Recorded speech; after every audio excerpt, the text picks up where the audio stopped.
Buenas noches, amigos ángulovidentes. Algunos acontecimientos pasan y siempre es bueno analizar, ir a fondo sobre qué mensaje tiene un acontecimiento. Pocas veces se hace y pocas veces se analiza hasta el fondo una situación.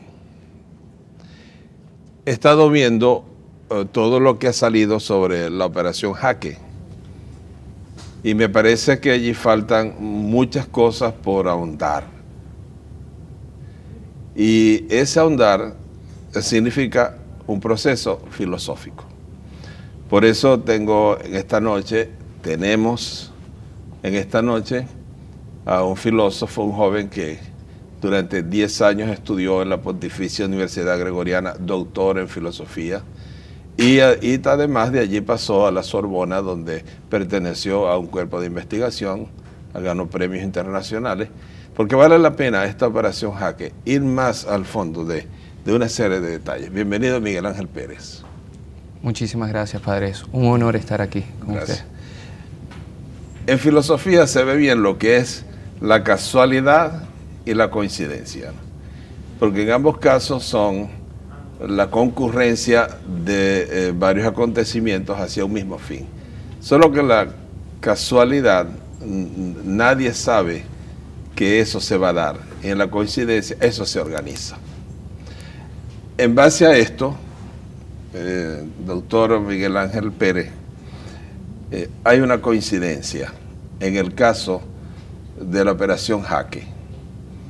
Primero, estaba en vilo, colgando de un hilo, la legitimidad del segundo periodo del señor Uribe. Segundo, la visita del señor McCain. Tercero, la cuarta flota, ahí cerquita. Cuarto, la liberación de la señora Betancourt, 3 del FBI y 11 militares. Y quinto, esa misma noche, la exoneración de todo análisis de esa ilegitimidad que estaba a punto de tumbar al señor Uribe. ¿Cuál es la lectura que usted como filósofo hace de esa coincidencia de 5 cosas que parecen tácticas de una estrategia y no otra cosa? Bueno, antes que todo, felicitaciones a usted mismo por este análisis. Y hay varios elementos, además del de la casualidad y el de la coincidencia, que pueden ser resumidos quizás precisamente en esa causalidad aristotélica. No cabe duda que geoestratégicamente el último fenómeno, la liberación de Ingrid Betancourt, esconde diferentes elementos que más que con la historia tienen que ver con la historiografía. Y más aún diría yo con la coyuntura. Yo creo que eso que he querido llamar el fenómeno Betancourt era una carta debajo de la manga para muchos factores existentes y coexistentes entre sí. No solo era una carta debajo de la manga, como suele decirse, para la FARC, sino también para el presidente Uribe. Y hablo del presidente Uribe en persona porque también fue y es una carta debajo de la manga para las antítesis existentes dentro del gobierno Uribe. Y me refiero más específicamente al ministro de la Defensa, Santos. Que es la figura que los Estados Unidos tienen para suceder algún día al presidente Uribe. Correcto. Y que además ha sido una figura emblemática, y quizás podríamos ahondar más tarde en eso, en las relaciones incluso con Venezuela, porque no olvidemos que su abuelo fue protagonista, siendo presidente, de la extracción de zonas estratégicas del territorio venezolano.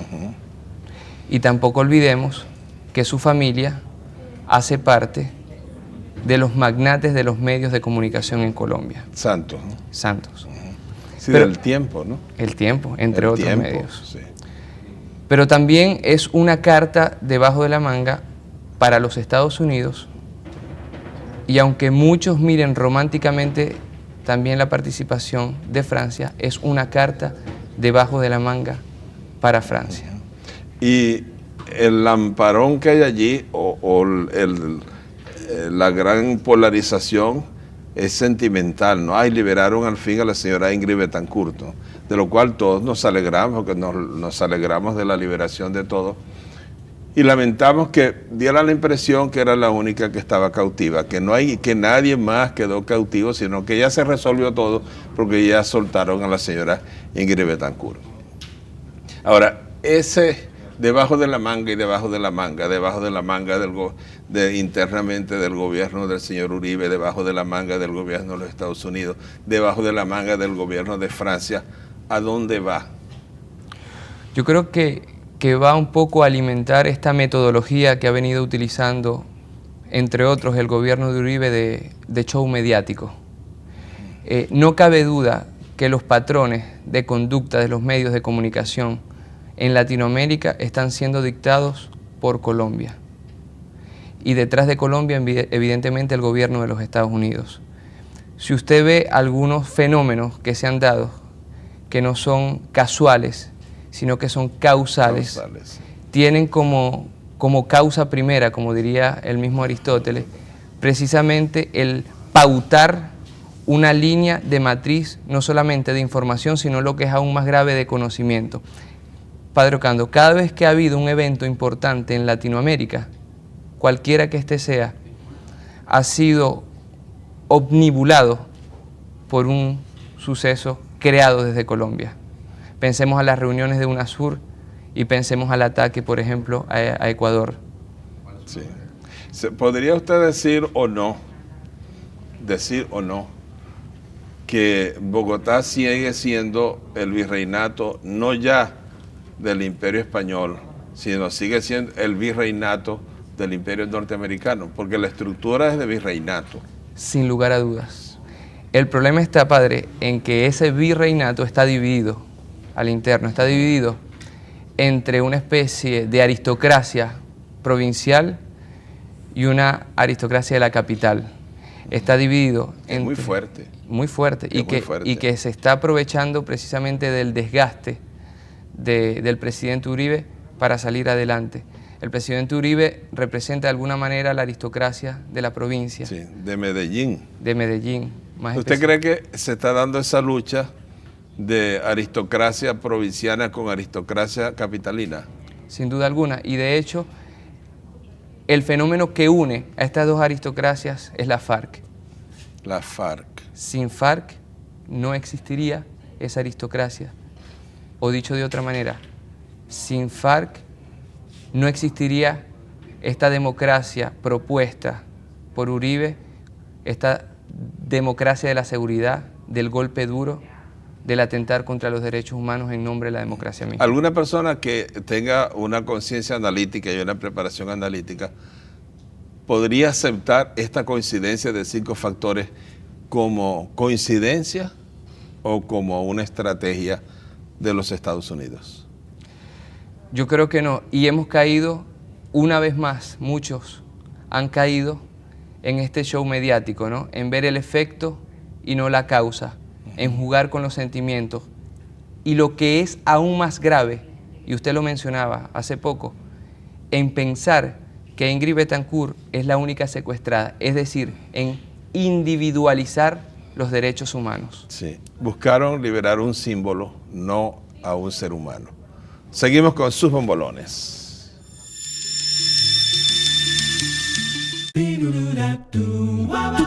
El sistema de salud Maguer Radford cuenta con el servicio de rehabilitación, tanto para niños como para adultos, para todas aquellas enfermedades y condiciones neurológicas y traumatológicas que ameriten rehabilitación, brindándoles como tratamiento fisioterapia y terapia ocupacional, Además tenemos la valoración del médico foniatra para terapia de lenguaje y psicopedagogía. Sistema de Salud Madre Raffles. Invitamos a nuestros usuarios a visitar el servicio de rehabilitación tanto en el ambulatorio Los Modines como el Hospital Madre Raffles. De solidario valor humano.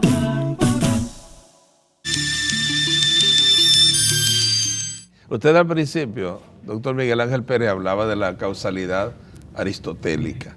Según eso, yo voy a vaciar esas 5 coincidencias en la causalidad aristotélica, ¿no? Significaría que la causa eficiente de esas coincidencias serían los Estados Unidos. La causa formal, la estrategia, la coincidencia. La causa material, la oligarquía, vamos a decir, foránea o campesina, y la oligarquía central. ¿Y la causa final? ¿Cuál sería? La causa final, muchos caen en el error de pensar que es el Plan Colombia, que es este plan tildados por esos mismos como un segundo Vietnam.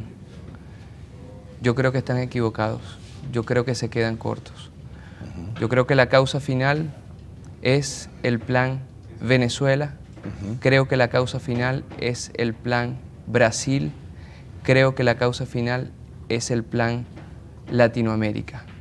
Y esto lo digo porque cuando nosotros vamos a ver, a grosso modo, las estadísticas, nos damos cuenta que el ejército que se encuentra luchando en este momento en Colombia, el ejército oficial, el ejército del gobierno cuenta con 450.000 hombres. 450.000 hombres. ¿Y cuántos aproximadamente son los guerrilleros? Se habla entre 10.000 y 15.000, visto que no cabe duda que se ha reducido el número. Le estamos hablando de un gasto anual de 20.000 millones de dólares, es decir, el 6.5 del PIB colombiano, de un Estado que además tiene una deuda interna colosal que pasa del 50%. Ahora, en una época fue el país que menos deuda externa tenía, pero estoy hablando de 15 años atrás.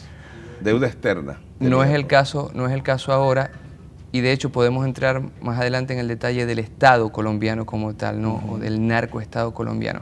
Ahora, siguiendo la causalidad aristotélica, yo me pregunto, 450.000 hombres con 20.000 millones de dólares van a luchar contra 10.000 guerrilleros, contra 15.000, ponga usted 30.000 guerrilleros, ¿o será que se está preparando otra cosa? Muchos responden que se quiere convertir a Colombia en el Israel de Latinoamérica, pero lo hablan en términos de potencia y acto. Seguimos con Aristóteles. Sí. Yo creo que ya se convirtió, porque ya Colombia atacando... No es la capacidad de llegar a hacerlo, sino que ya es una cabeza de puente en América Latina. Y ya sucedió, Padre Ocando, cuando Colombia ataca 1 milímetro más allá de la frontera de su país, es decir, Ecuador, se comporta como Israel, sin lugar a dudas, es decir, ya pasó de la potencia a acto. Sí. Y es por eso que surge una voz unísona de toda Latinoamérica que llegó hasta la OEA hablando de soberanía. Ciertamente paz, pero con soberanía. Ahora, ¿cuál es la respuesta de Colombia? La respuesta de Colombia es excusarse detrás de una democracia que se fundamenta en la seguridad como fin último.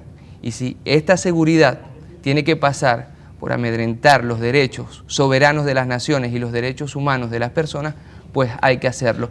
¿No se parece eso acaso al plan patriota de los Estados Unidos? Sí. Que significó el derrumbamiento de la sacra Constitución de los Estados Unidos. Decían que en tantos siglos había tenido solo 2 enmiendas, pero cuando salió la ley patriota, unos periodistas escribieron que ese era el fracaso, el crujimiento de la Constitución de los Estados Unidos, porque de hecho acaban de aprobar el permiso para espiar a quien sea y para intervenir telefónicamente a quien sea.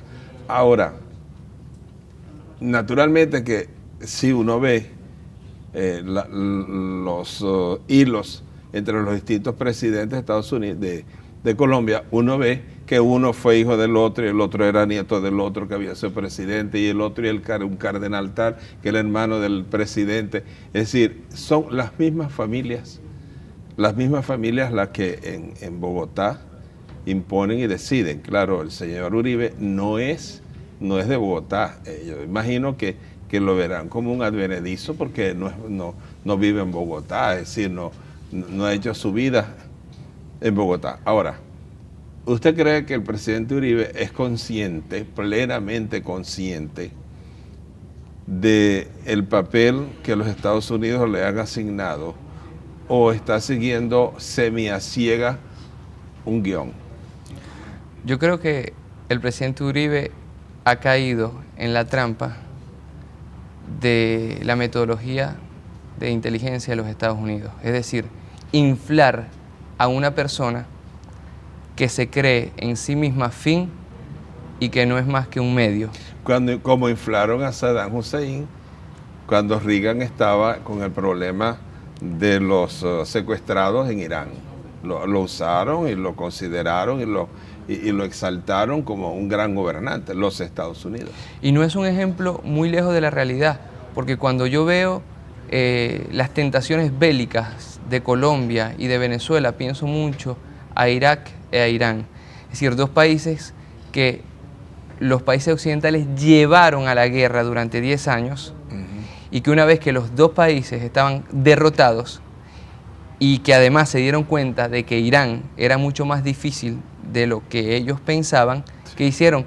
Invadieron precisamente al país Irak que ellos estaban soportando. Que habían sido sus aliados. Exactamente. Habían sido sus aliados. No nos podemos olvidar del Shah de Irán, que la fiesta aquella de Persépolis, con aquellos Mercedes-Benz dorados y aquellas tiendas de lujo para los invitados, una cosa pero tremenda, pero era el gran aliado de los Estados Unidos y por eso cayó. Ahora, doctor Miguel Ángel Pérez, hay otras cosas que uno se pregunta en la operación Jaque y estamos, diríamos, reflexionando a raíz de esa operación Jaque. Uno dice, ¿cómo es posible que con la experiencia que tienen los guerrilleros, vamos a usar ese nombre sin entrar en mayores connotaciones, cómo es posible que ellos tuvieran en un mismo grupo a la señora Ingrid Betancourt, más 3 miembros de la FBI prestados a la DEA, más 11 soldados colombianos? Es decir, un equipo militar con un emblema como era la señora Ingrid Betancourt y que además tuviera una custodia solo de unos 2 guerrilleros. ¿Usted cree que los guerrilleros cometerían ese error tan grave de reunirle al gobierno de Colombia a aquellas personas que el gobierno de Colombia quería rescatar? Eso yo quiero que lo analicemos, pero seguimos con sus bombolones.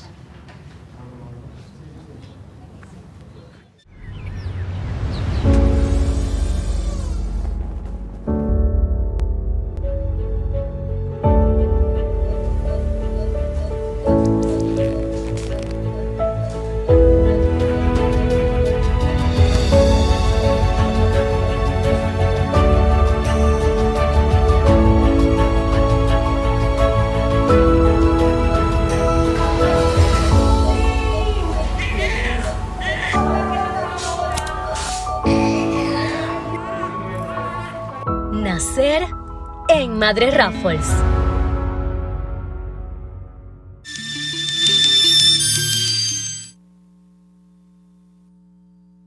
Indudablemente que Estados Unidos y al gobierno colombiano, no digamos a Colombia, sino al gobierno colombiano, les interesaba sacar a la señora Ingrid Betancourt. Repito, lamentamos los centenares que no están liberados, que son tan seres humanos y que tienen tanta dignidad humana como la señora Betancourt, cuya liberación celebramos y nos alegramos. Querían sacar a la señora Ingrid Betancourt porque era el símbolo de los secuestrados. y sacarla significaba una derrota casi total semióticamente a toda la guerrilla, ¿no? Segundo, querían sacar los 3 de la FBI. Hay que ver lo que representa para los Estados Unidos un FBI. Y además, así serían cuando estaban prestados a la DEA. Y luego, los 11 soldados eran como la escolta de los 3 de la FBI. El gobierno colombiano y el gobierno de los Estados Unidos les interesaba sacar sobre todo a la señora Bethancourt y a los 3 de la FBI. Entonces resulta que ingenuamente viene la guerrilla y se los pone junticos. Se los reúne como para que se los lleven, ¿no? Eso es, a mí me parece lo más absurdo y un asalto a la inteligencia de los guerrilleros, que ellos saben lo que vale cada uno, tanto para Colombia como para los Estados Unidos.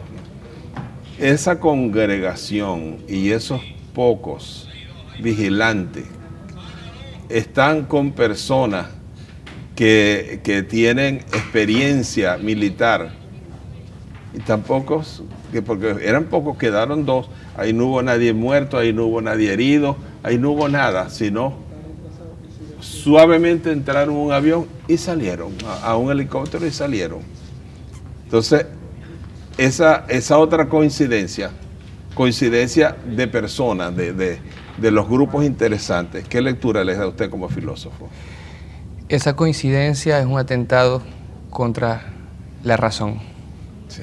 Es difícil creer que esa operación fue fríamente calculada y que tomó de sorpresa a la FARC. Sí. Nosotros, desde el Instituto de Estudios Avanzados y en su unidad de ciencia política, le hemos dado la vuelta en todos los modos posibles a esta operación y sinceramente no encontramos otra solución que la de una negociación. Entonces tienes razón, la radio suiza Romanda que dice que pagaron $20 millones. Yo no sé si fueron $20 millones. Lo que también resulta extraño es que esos comentarios, entre comillas, informales que salieron desde Suiza no tuvieron ningún eco desde el punto de vista mediático. Resulta extraño. No hubo réplica. El gobierno apenas dijo, no es verdad. La señora Bethancourt desde París dijo, en las caras yo veía de los liberados y de los liberadores que no podía hacer un montaje, así que la cuestión no es verdad. Y ahí se acabó incluso mediáticamente el problema, ¿no? Y es ahí donde surge todavía de manera más potente el escudriñar racionalmente, el reflexionar sobre todo lo que está detrás, porque además esta liberación justamente llega en el momento de mayor crisis política del presidente Uribe, cuando ya sale a la luz pública sus lazos con todo el mundo de... Y esa misma noche lo exoneran. Y esa misma noche es decir, es que no han tenido pudor. Pero además padre, se pelea el gobierno colombiano por sacar esta carta debajo de la manga. ¿Quién hace el anuncio?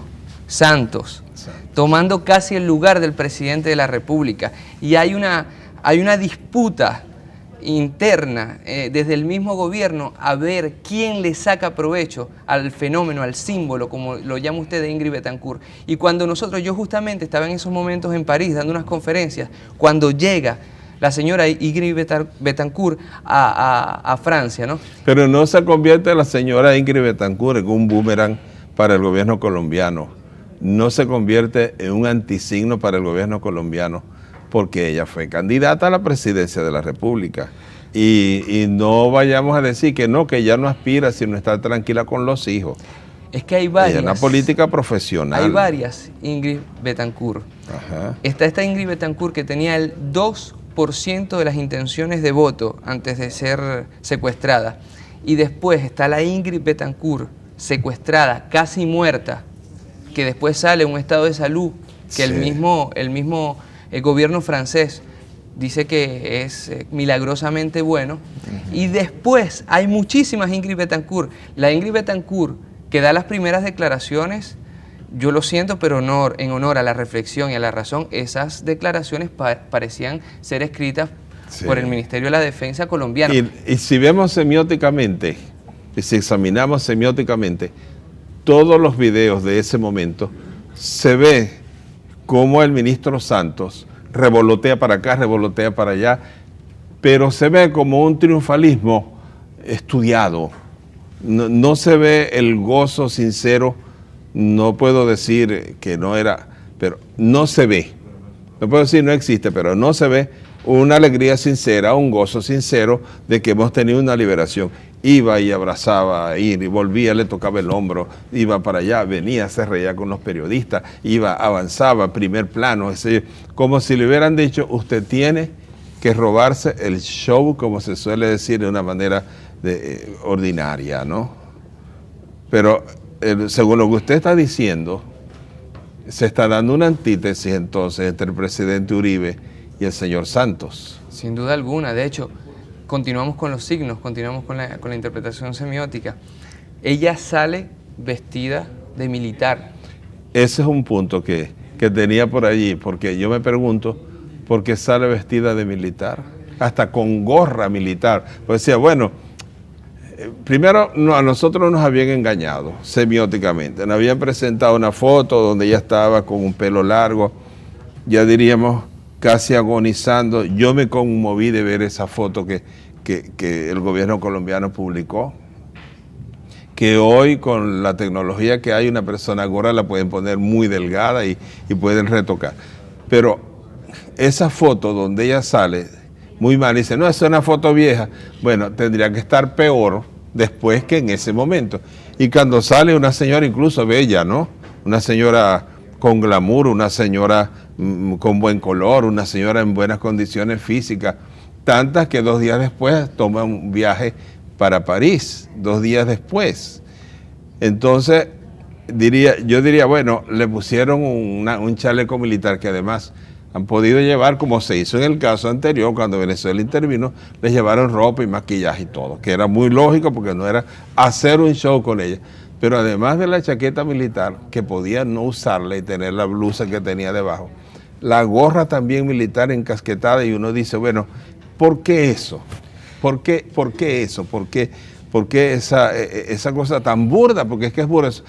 Mira, el colombiano es un ser muy inteligente, su sistema educativo hace que la gente progrese mucho. Yo admiro mucho la formación, incluso en el campo de los colombianos. Yo quiero mucho a la gente colombiana, pero allí yo me quedé asombrado de lo que pasó. Y de hecho no solamente es una cuestión de estética, sino también es una cuestión de ética, porque sus primeras declaraciones fueron declaraciones muy duras para con el presidente Chávez y para con el presidente Correa.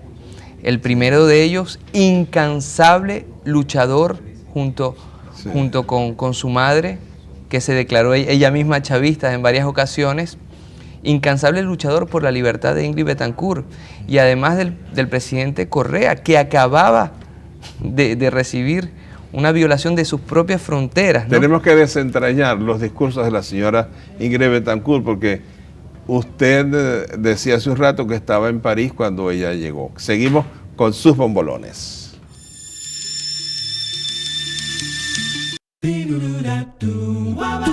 El sistema de salud Madre Rafford cuenta con el servicio de rehabilitación, tanto para niños como para adultos, para todas aquellas enfermedades y condiciones neurológicas y traumatológicas que ameriten rehabilitación, brindándoles como tratamiento fisioterapia y terapia ocupacional.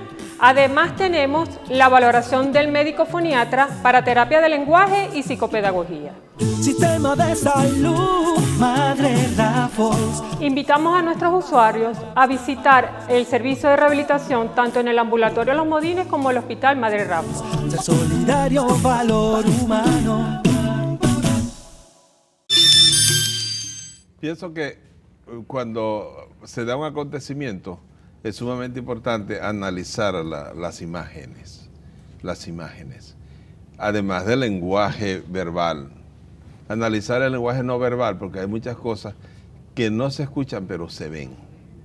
Yo quisiera que a raíz del uso de las insignias de la Cruz Roja, que entramos entonces más aún en el mundo semiótico, veamos una aclaratoria que el presidente Uribe tuvo que hacer, que ya el solo hecho de tener que hacer una aclaratoria sobre lo que hizo una sola persona, ya eso indica mucho.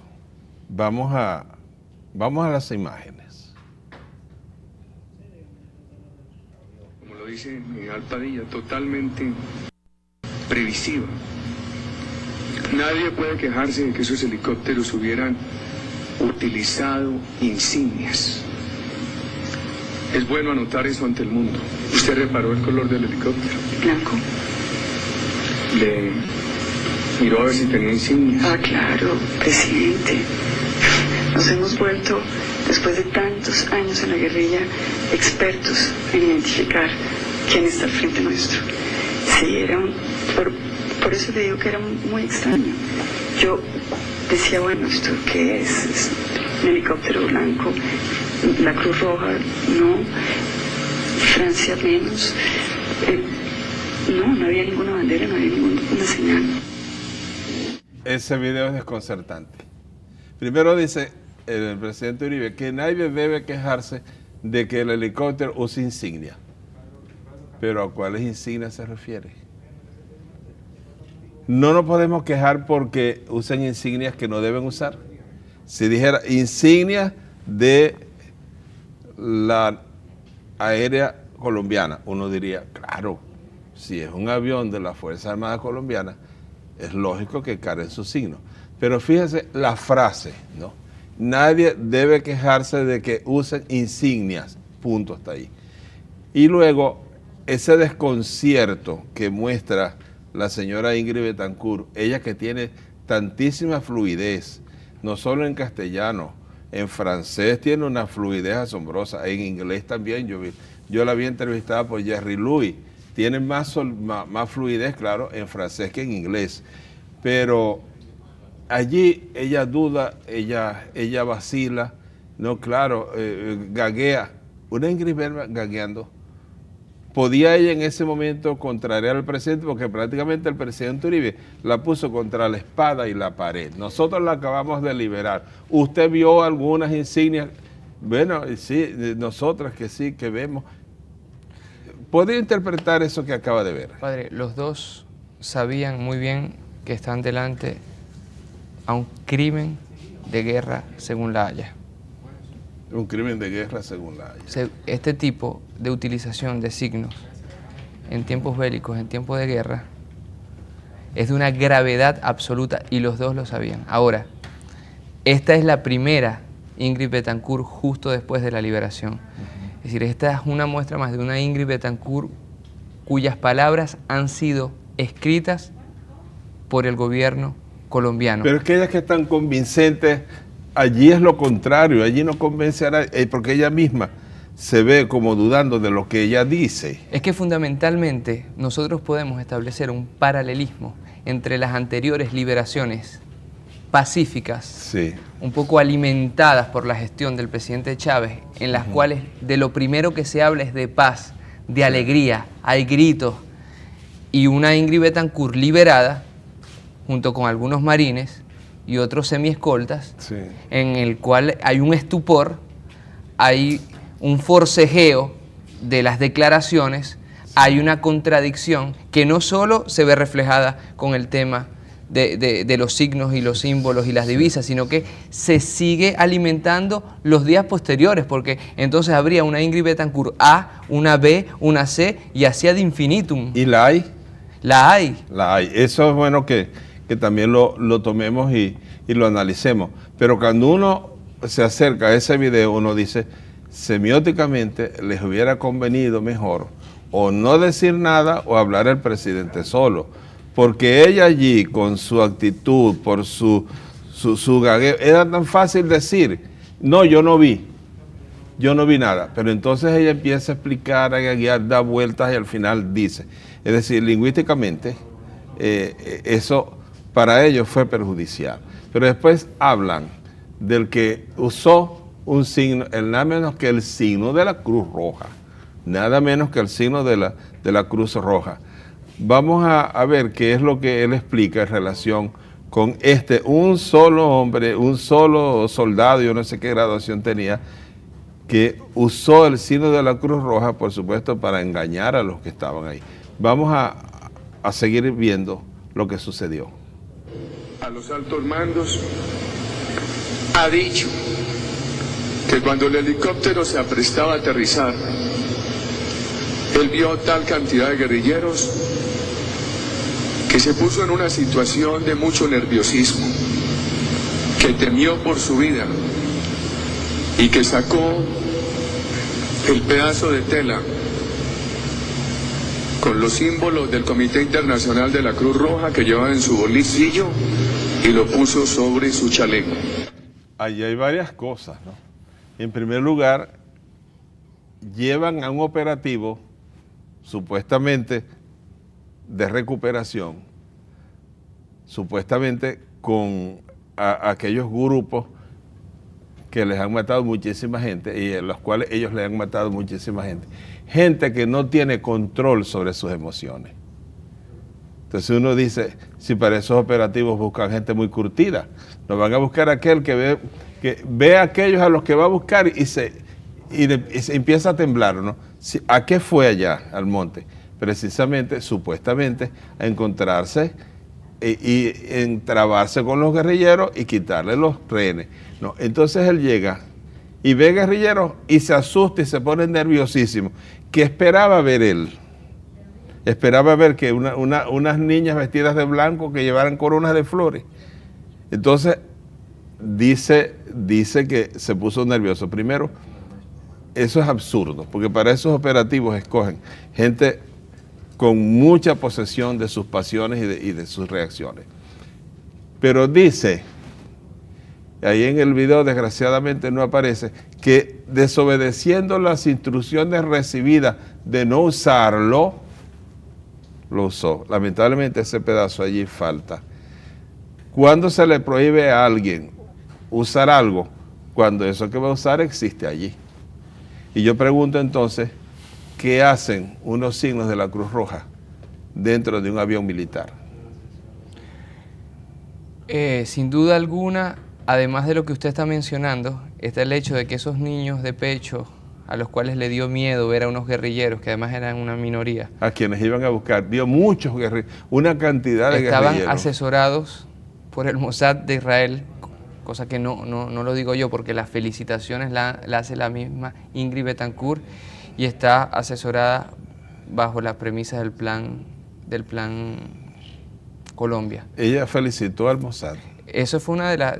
Seguimos en la interpretación semántica esta vez de las palabras. Una vez que ella bajó vestida de militar, que arremetió contra el presidente Correa y el presidente Chávez, diciéndole que por favor, está muy bien, pero dejen tranquila a Colombia, felicitó a Israel. Felicitó a Israel. Pero eso no le conviene a Israel y eso no le conviene al Mossad tampoco. Bueno, porque usted esos cuerpos, cuanto más en la sombra estén y más anonimizados estén, pueden hacer un mejor trabajo. Bueno, pero no se olvide usted que la vocación, o al menos el sueño de vocación de los Estados Unidos en Latinoamérica con relación a Colombia es que se convierta en una Israel, que insisto, ya lo es. Ahora, todo esto juega en una especie de montaje teatral que, si bien pudo haber salido bien en el aspecto militar, en el aspecto de la inteligencia, de la semiótica, de la reflexión, yo creo que de ninguna manera puede tenerse, ¿no? Ahora, hay otro aspecto realmente triste, ¿no? Que tanto Ingrid Betancourt como el presidente Uribe, en este tipo de imágenes, se desinflan por sí mismos y se dan a conocer como lo que realmente son, un medio para el fin que es la familia belicista que en estos momentos controla los medios de comunicación colombianos al poder. Pero ese día tenía entonces 95% de aprobación. Ahora, yo vuelvo al avión, ¿no? ¿Por qué este soldado llevaba en el bolsillo, dice, un trapo con un signo? como diciendo, no fue nada, era un trapo con una cruz roja allí que llevaba en el bolsillo y lo sacó. ¿Por qué le prohíben que lo lleve, que se lo ponga? Saben que lo lleva. Y si saben que lo lleva, ¿por qué se permiten que se lo lleven? Y además, el jefe que estaba en el avión no lo vio cuando se lo puso.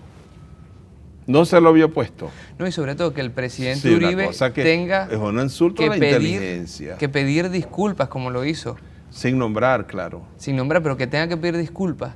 Entonces, pero son las mismas disculpas a las cuales estamos acostumbrados, Sí. son las mismas disculpas de Ecuador, son las mismas disculpas de Grande en Venezuela, son las mismas disculpas, es decir, son disculpas que son de carácter retroactivo. Yo me disculpo de lo que hice, que ya hice, pero eso no vale para lo que voy a Ahora continuar después decía haciendo. que vio una cantidad de guerrilleros y se asustó. Entonces no hubo ningún guerrillero ni herido. Entonces los guerrilleros, cuando llegó el avión al cual esperaban, ¿no?, salieron corriendo y quedaron solamente 2, que fueron los que tomaron. No hubo ningún problema de ningún tipo. Sí, ¿quién puede creer eso? ¿Quién puede creer eso? Yo decía que eso es un asalto a la capacidad intelectual de cualquier persona que quiera medio analizar eso, ¿no? Bueno, porque hay muchas cosas en el medio. Seguimos con sus bombolones.